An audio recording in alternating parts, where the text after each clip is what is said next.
এজন ল'ৰাৰ জীৱনটো হয়তো ইমান সহজ নহয়।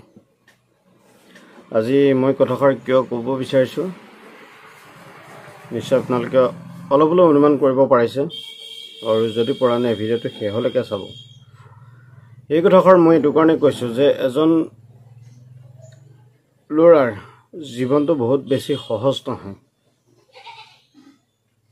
এইটো ঠিক, কিছুমান ল'ৰাই বহুত সুন্দৰকৈ ঘৰখনৰ পৰা সুবিধা পায়, পঢ়া শুনা কৰি আগবাঢ়ি যায়, আৰু এনে কিছুমান ল'ৰা সন্তান আছে যি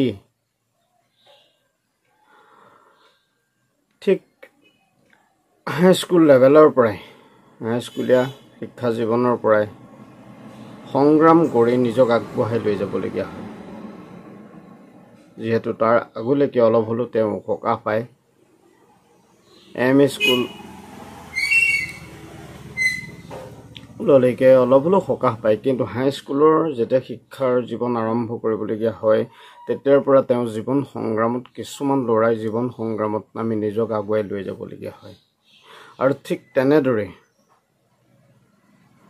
প্ৰত্যেকজন ল'ৰা সন্তানেই হয়তো আনৰ বাবেই দিনৰ পিছত দিন ধৰি কষ্ট কৰি যাবলগীয়া হয়।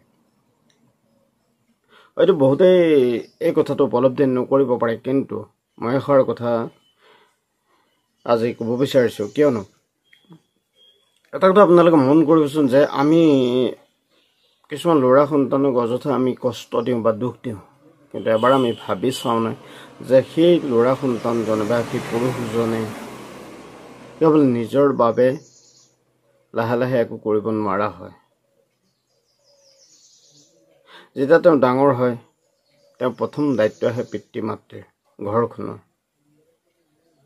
তাৰপিছত যেতিয়া তেওঁ বিবাহ কৰায়, তাৰপিছত তেওঁ দায়িত্ব আহি পৰে পত্নী আৰু সন্তানৰ ওপৰত। তেনেকৈ প্ৰত্যেক দিনাই তেওঁ কৰ্ম কৰি যায় কেৱল নিজৰ পৰিয়ালটো, ঘৰখনৰ বাবে। তথাপিতো হয়তো বহুতেই পুৰুষসকলক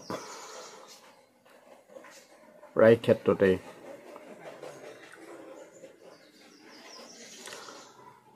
দুৰ্বল বুলি কয়, যিহেতু আমি দেখিছোঁ, শুনিছোঁ।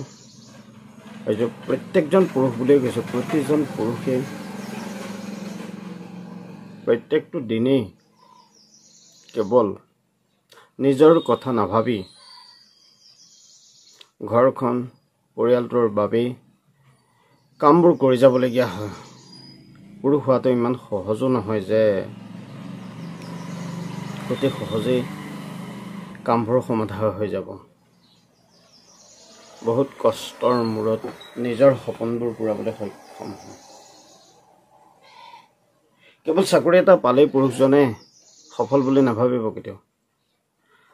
চাকৰি দৰমহাৰে হয়তো কোনোবাই খুৱাব নোৱাৰিবও পাৰে, কিন্তু তৎসত্ত্বেও তেওঁ ঘৰখনৰ বাবে, নিজৰ বাবে একো নকৰি, নিজৰ বাবে হয়তো কেতিয়াবা চোলা এটা কিনিবলৈ সক্ষম নহ'ব পাৰে, কিন্তু ঘৰখনৰ বাবে প্ৰত্যেকটো বস্তু, প্ৰত্যেকটো অভাৱ অনাটন তেওঁ পূৰণ কৰিবলৈ চেষ্টা কৰি যায়।